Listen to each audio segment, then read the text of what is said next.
힌두교의 나라로 불리는 네팔은 기독교인이 3%도 채 되지 않을 정도로 복음에 불모집니다.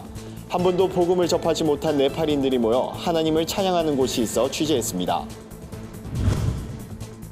민족 대명절 추석을 맞아 성묘나 제사로 고민하는 크리스천들이 불신자 가족들과 화합하고 전도까지 할 수 있는 방법이 있어 소개해드립니다. 추석에 가족과 함께 감상할 수 있는 기독교 영화 2편을 소개합니다.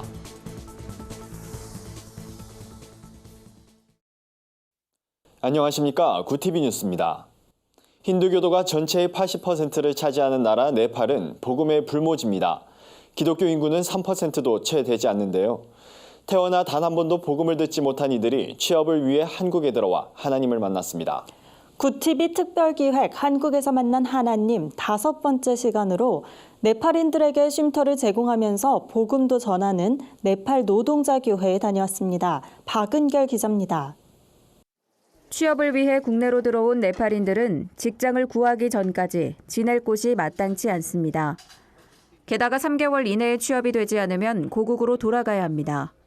네팔 노동자 교회는 이러한 상황에 놓인 네팔 노동자들에게 쉼터를 제공하고 하나님을 전합니다. 방 한 칸에서 6명으로 시작한 쉼터는 현재 20명 이상을 수용할 수 있을 정도로 커졌습니다.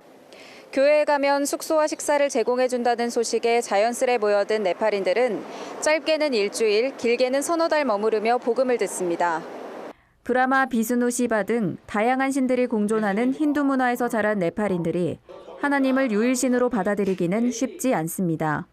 이종만 목사는 짧은 기간 동안 이들을 한 사람의 온전한 크리스천으로 변화시키기 위해 주일 예배뿐만 아니라 평일 쉼터에서 진행되는 성경 공부를 통해 말씀 훈련에 힘쓰고 있습니다. 네팔인들이 주도하는 건강한 신앙 공동체를 세우기 위해서입니다. 네팔 노동자들이 네팔 노동자를 위하여 네팔 사람들을 위해서 네팔 사역자들이 이것이 온전히 쓰여지기를 바랍니다. 이 교회는 네팔인 노동자들의 임금 체불, 병원 치료와 같은 현실적인 문제 해결도 돕고 있습니다. 노동자를 도와주는 한국인이 있을 경우 일 처리가 빠르기 때문입니다. 성도들은 이종만 목사와 황순애 사모의 섬김과 나눔을 통해 하나님의 사랑을 경험했다고 말합니다.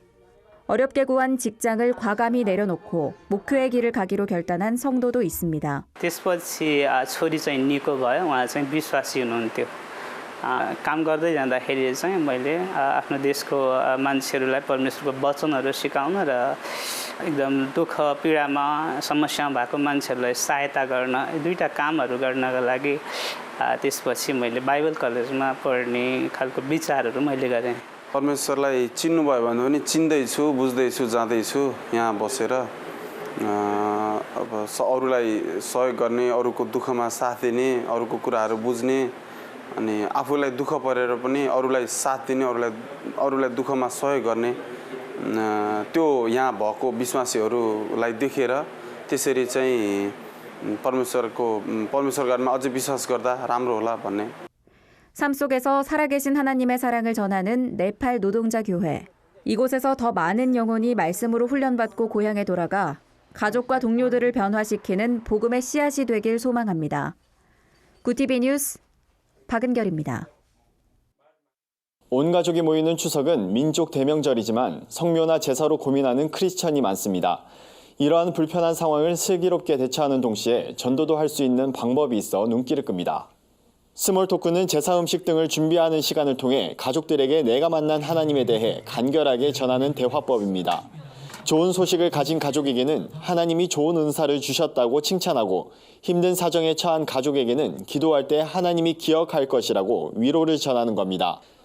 제사상 앞에서 절을 하지 않더라도 제사를 위한 음식 봉사를 감당하며 섬기는 것도 관계를 깨트리지 않고 오히려 전도에 도움을 줍니다.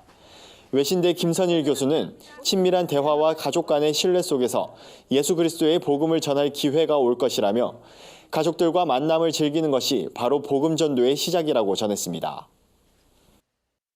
민족 대명절 추석을 맞아 가족과 즐거운 연휴 보내고 계신 분들 많으실 텐데요. 온 가족이 함께 감상할 수 있는 기독 영화 2편을 소개합니다. 첫 번째는 기독교 고전 철로역정을 원작으로 한 애니메이션 영화 철로역정 천국을 찾아서입니다. 영화 철로 역정은 죄와 심판에 대해 자각한 주인공 크리스천이 천국 도시를 향해 떠나는 여정을 다루고 있습니다. 주영훈, 김효진, 성대현 씨 등 기동 연예인들이 더빙으로 참여해 더욱 관심을 모았는데요. 개봉 이후 29만 관객을 돌파하며 꾸준한 인기를 유지하고 있습니다. 다음은 휴먼 다큐멘터리 영화 교회 오빠입니다. KBS 다큐멘터리 암 교회 오빠를 스크린으로 옮긴 영화는 기독교인은 물론 일반 관객들에게도 감동을 전합니다. 주인공인 고 이관희 집사와 아내인 오은주 집사가 잇따라 암 판정을 받는 순간과 이관희 집사의 마지막 모습은 관객들의 눈시울을 적시며 여운을 남깁니다. 구티비가 발행하는 종합주간지 위클리 굿뉴스의 주요 소식을 김민정 기자가 소개해드립니다.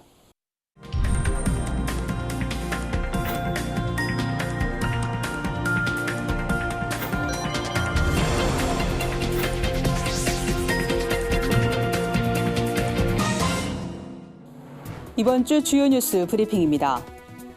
일본 제품 불매 운동이 장기화하면서 국내 최대 무역항인 부산항이 때 아닌 위기를 맞았습니다. 자세한 소식 전해드립니다. 국내외 인터넷 기업 간 역차별이 갈수록 심해지고 있습니다. 인공지능과 같은 미래 산업에도 적지 않은 영향을 줄 것으로 우려되는데요. 대안은 없는지 살펴봤습니다. 분쟁 국가들을 중심으로 비판 여론을 막기 위한 인터넷 차단이 확산하고 있습니다.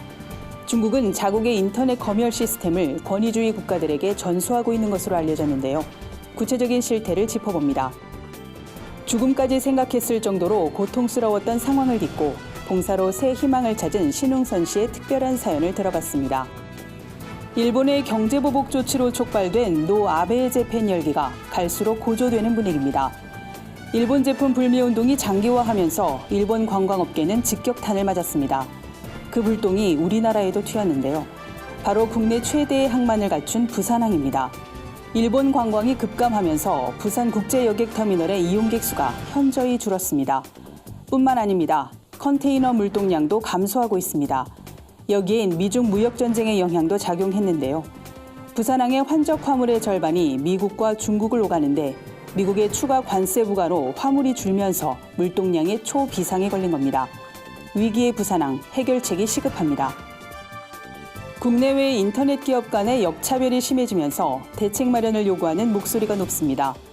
개인정보 수집 항목의 경우 글로벌 기업이 국내 기업보다 2배 이상 많습니다. 구글은 사용자가 계정을 만들 때 57개의 개인정보 항목을 수집합니다. 페이스북은 51개입니다. 반면 네이버와 카카오는 각각 12개, 18개에 불과합니다. 정보 수집의 격차는 서비스의 질적 차이로 이어집니다. 그런가 하면 글로벌 업체들은 망 사용료도 제대로 내지 않는 것으로 알려졌습니다. 네이버가 연간 700억 원, 카카오가 300억 원을 지불하는 데 반해 페이스북은 150억 원 정도입니다. 업계 전문가들은 이러한 역차별로 인해 국내 기업의 경쟁력이 약화된다면 인공지능과 같은 미래 산업이 치명타를 입게 될 것이라며 우려하고 있습니다. 시위나 분쟁이 일어나고 있는 이른바 권위주의 국가들에서 인터넷 검열이 확산하고 있습니다.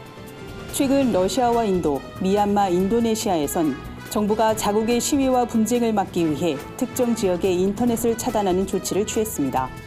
하지만 어느 나라보다 인터넷 검열의 수위가 높은 곳은 중국입니다. 중국은 만리 방화벽이라 불리는 강력한 인터넷 검열 시스템을 구축해왔고 이 시스템을 세계 권위주의 국가들에게 전수하고 있습니다. 이에 대해 일각에선 민주주의 발전을 저해하는 행위란 비판도 나오는데요. 국제사회가 심각하게 주목해야 할 사안인 것만은 분명해 보입니다. 한 달에 460억 분, 우리나라 스마트폰 이용자가 지난 한 달간 유튜브를 사용한 시간입니다. 한 앱 분석 서비스 업체가 국내 안드로이드 스마트폰 이용자의 앱별 사용 현황을 조사해 발표했는데요. 유튜브는 네이버와 카카오톡, 페이스북보다 월등히 높은 수치를 보였습니다.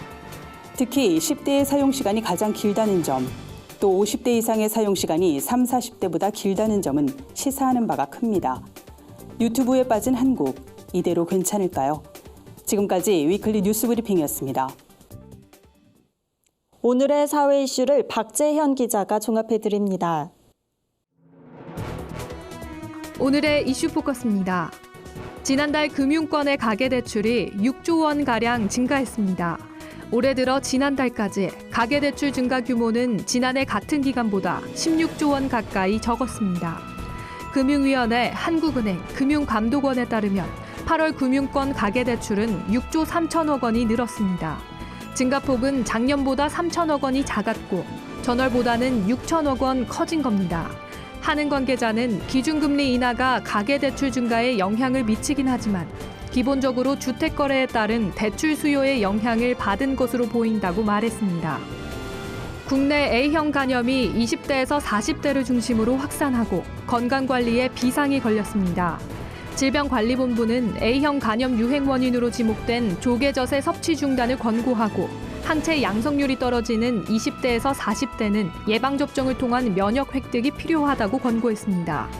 질본에 따르면 국내 A형 간염 환자 평균 연령은 39살로 30대에서 40대가 73.4%를 차지했습니다. 20대까지 포함하면 20대에서 40대 환자 비율이 87.4%에 달합니다. 직장 내 괴롭힘을 금지하는 개정 근로기준법이 시행된 이후 시민단체 직장갑질 119에 신고된 괴롭힘 제보가 1000여 건에 달하는 것으로 나타났습니다. 직장갑질 119에 따르면 법 개정 시행일인 7월 16일부터 8월 14일까지 접수된 괴롭힘 제보는 1073건으로 전체 제보의 58.2%를 차지했습니다.